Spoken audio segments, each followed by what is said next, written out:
অনেকে রাগ করে বলে ফেলে যে আমি মারা গেলে তুই আমার জানাজায় আসিস না, আমার চেহারা দেখিস না, এমন কথাও তো শোনা যায়।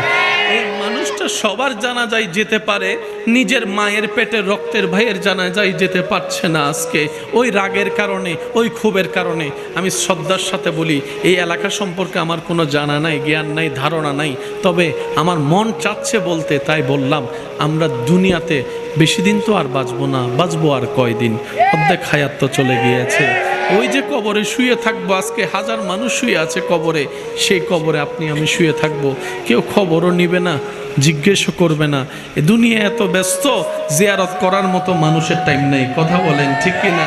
আমি অনুরোধ করে বলি, আপনারা ভাই ভাই, ভাই বোনে, চাচা জেঠা যে ঝগড়া লেগেছেন, বিশ্বাস করেন এই ঝগড়াটা আপনাদের নয়, এটা মিস্টার শয়তানে আপনাদের ভিতর প্যাঁচ লাগাই ঝগড়া লাগাই দিয়েছে। কথা বলেন ঠিক কিনা?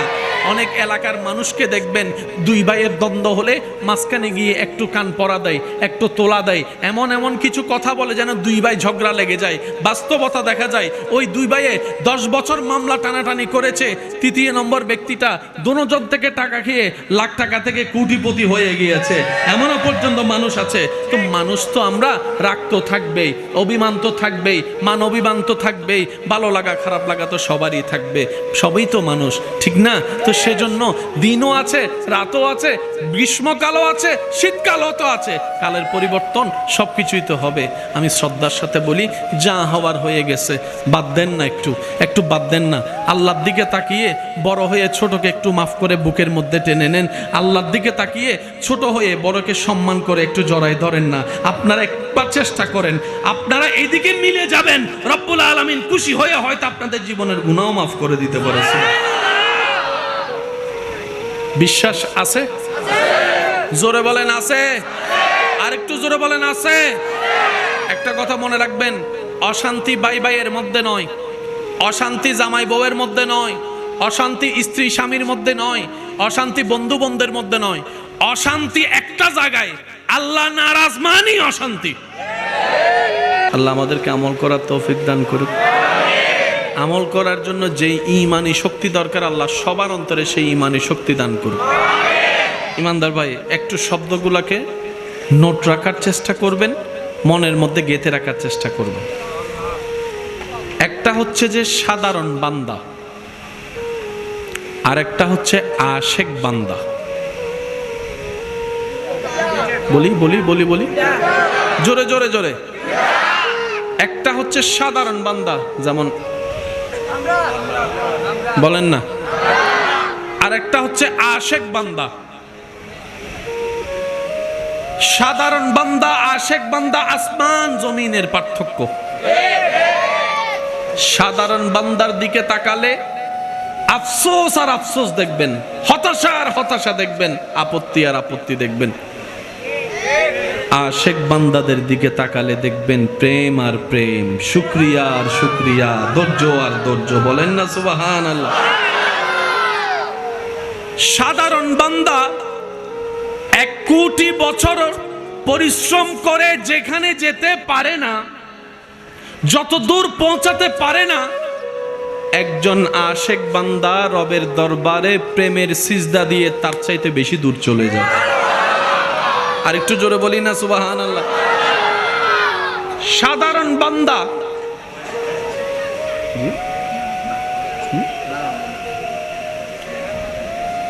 কষ্ট হচ্ছে ভাই আপনাদের? যারা দাঁড়িয়ে আছেন আপনাদের কষ্ট হচ্ছে মনে না ভাই? বেশিক্ষণ না, আমি আপনাদেরকে অল্প কিছুক্ষণ পর ইনশাল্লাহ আমি বিদায় নিচ্ছি আপনাদের থেকে, কষ্ট নিয়েন না। সাধারণ বান্দা যারা আগুন দেখলেও ভয় পায়, আগুন যাদেরকে দেখলে ভয় দেখায়, সাধারণ বান্দা। আশেক বান্দা আগুন দেখলে রবের নামে হাসি মুখে জাপ দিতেও রাজি আছে, সুবহানাল্লাহ। আবার আগুনও ওনাদেরকে মেহমানদারি করতে প্রস্তুত থাকে। সবার অন্তরে কোনো না কোনো একটা ভয় কাজ করে না ভাই? বলেন না। কারো পড়ালেখার ভয়, কারো পরীক্ষার ভয়, কারো চাকরির ভয়, ব্যবসার ভয়, সংসারের ভয়, স্বামীর ভয়, স্ত্রীর ভয়, এর ভয়, ওই ভয়, কত ভয়, এই ভয়, বাঘের ভয়, ভাল্লুকের ভয়, কি টিকটিকির ভয়, তেলাপোকার ভয়, একটু বলেন না রে ভাই, আছে না আছে না? বুঝবেন, সাধারণ বান্দা। আরেকজন বান্দা রবের এমন আশেক বান্দা, মাছে গিলে খেয়েছে, পেটের ভিতরে আছে। प्यार से कहो ना यार सुबहान अल्लाह, दिल खुल के बोलो सुबहान अल्लाह। আরেকজন রবের বান্দা যাকে মাছ গিলে খেয়েছে। আমরা জানি অক্সিজেন ছাড়া কেউ বাঁচতে পারে? পেটের ভিতর কি আলো না অন্ধকার? ওনাকে মাছে গিলে খেয়ে আলো থেকে অন্ধকারে নিয়ে গিয়েছে।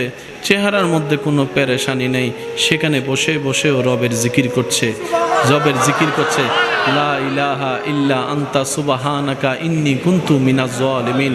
জগৎ বলে বাহিরে করেছেন, অন্ধকারও করছেন, আপনার কি মানুষ হিসেবে বিন্দু পরিমাণ ভয় লাগে না? বলে যে ভয়টা হয়তো কি জিনিস সেটাই তো বুঝি না, ভয় তো কোনো অনুভবই হয় না, লাগবে তো লাগবে কি সেটাই তো বুঝি না, কারণ ভয় তো চিনিই না, ভয় তো বুঝি না। ইব্রাহিম নবী আল্লাহর আশেক বান্দা, আগুন সামনে প্রস্তুত আছে, সবাই ওনার টেনশনে চেহারা মলিন করে আছে, আর ইব্রাহিম নবীর চেহারায় কোনো পেরেশানি নাই, কোনো মুশকিলের চিহ্ন নাই, কোনো চেহারার মধ্যে কান্নাকাটি নাই, অনুনয় বিনিময়, ভাই আমাকে ছেড়ে দাও, আমি ভুল করছি, মাফ করে দাও, তোমার কথা মেনে নিয়েছি, এরকম কোনো শব্দ শোনা যাচ্ছে না। সবাই ইব্রাহিম নবীকে জিজ্ঞেস করছে, আমরা আগুন দেখলে 10 মাইল দূরে পালায় যাই, আর আপনি আগুনের সামনে আছেন, আপনাকে একটু পরে ফেলা হবে, আপনার কি একটু ভয় লাগে না? বলে যে ভয় কি জিনিস সেটাই তো বুঝি না, ভয় কি জিনিস সেটাই তো বুঝি না, ভয় পাবো তো পাবো কিভাবে? আমি আগুনকে তো ভয় আমার অন্তরে অনুভব হচ্ছে না। বাবা হয়ে সন্তানের গলায় ছুরি রেখে দিল ইসমাইল আলাইহিস সালাম। ছুরি দেখলে তো সবার অন্তরে ভয় লাগে, আর ছুরিটা যদি গলার উপরে হয় তাহলে তো ভয়ের লেভেল আরও বেড়ে যাবে, অনেকে তো ভয়ে স্ট্রোক পর্যন্ত করে ফেলতে পারে। কিন্তু ইসমাইল নবীর চেহারার মধ্যে কোনো ভয় নাই, হযরত ইব্রাহিম নবীর চেহারার মধ্যে কোনো ভয় নাই। বাবা হয়ে যে সন্তানের গলার মধ্যে ছুরিটা রাখলো, এই ভয়টা পায় না কেন ওনারা? ইমাম হুসাইন কারবালার জমিনে চলে গিয়েছেন, সংখ্যা কম কিন্তু ভয় নাই, তলোয়ার কম কিন্তু ভয় নাই, যুদ্ধ সামগ্রী কম কিন্তু ভয় নাই। ভয় ছাড়া ওনাদের জীবনটা এমন কোন, তখন কিতাব উত্তর দেয়, যারা স্রষ্টাকে ভয় পাওয়া শুরু করে, যাদের অন্তরে সৃষ্টিকর্তার ভয় চলে আসে, সৃষ্টি তাদেরকে আর ভয় দেখাইতে পারে না। বলেন না সুবহানাল্লাহ, আল্লাহু আকবার।